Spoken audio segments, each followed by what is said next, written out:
Arte is an anime about a young noblewoman who lives in Renaissance Florence and wants to become an artist, but is held back partially due to her noble title, but mostly because she's a woman, and I guess women can't be artists in Renaissance Italy. I didn't know that's a thing, but at the very least, if it wasn't, it is a thing in the universe of this anime.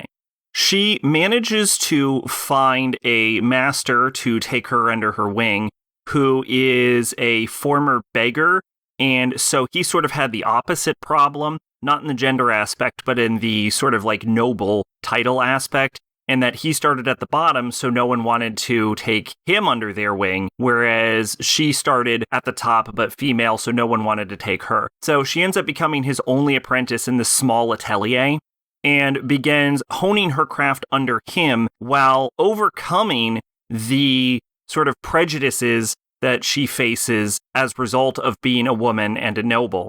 During her journey, she ends up making a lot of friends, and at least bare minimum, I would call them allies in some cases, with the people that the atelier ends up taking commissions from, one of which is a courtesan, the other one is a sort of curmudgeon-y noble who is looking after the atelier because he was friends with the main character's master's master.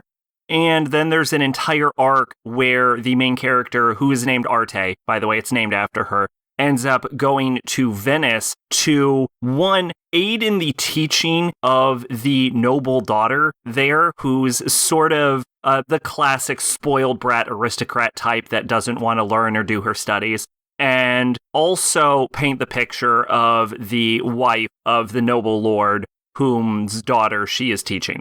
You would expect the fact that this plays so heavily into the main character being a woman and being held back due to her gender that these parts sort of overstay their welcome.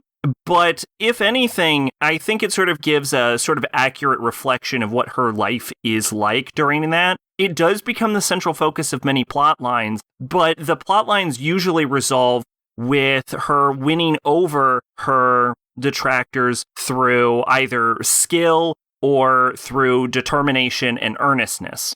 And so it's just as much about doing what you can and making things work despite the circumstances you were born with, as it is an actual exploration of sexism during Renaissance Italy.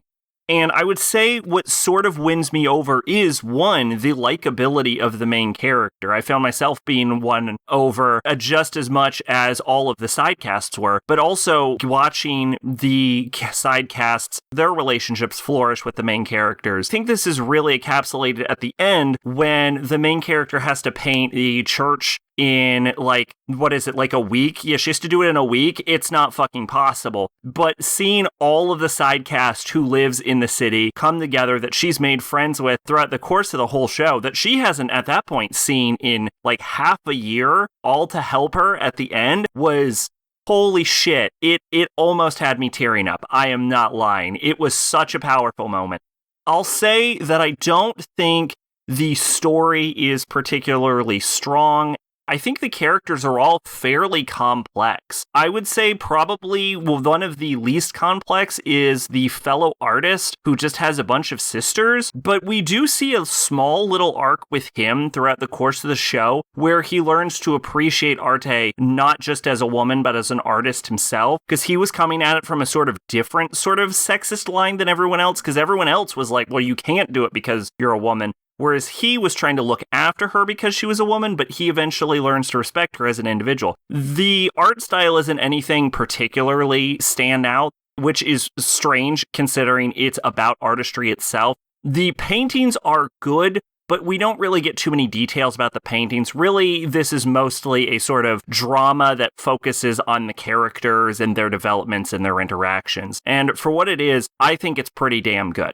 Normally, I don't like to peer behind the veil and explain the rating, but in this specific circumstance, I think it is worth noting that I'm giving Arte an 8 out of 10, not necessarily because it's great, but because of the decision to eliminate the high 7 category, which I did so many years ago that this show didn't even exist when I did it. So it's more of an 8 caused by rounding up than anything, but I will have to say that at least as of watching this, and there's only like 13 more to go, this seems to be the best anime of 2020. So I don't know if that says how good this is, or if it just says how bad 2020 is, but either way, Arte definitely gives my seal of approval. Twitch and Discord in the description. I've been Sacrobolic, your envoy of hope. Bye-bye.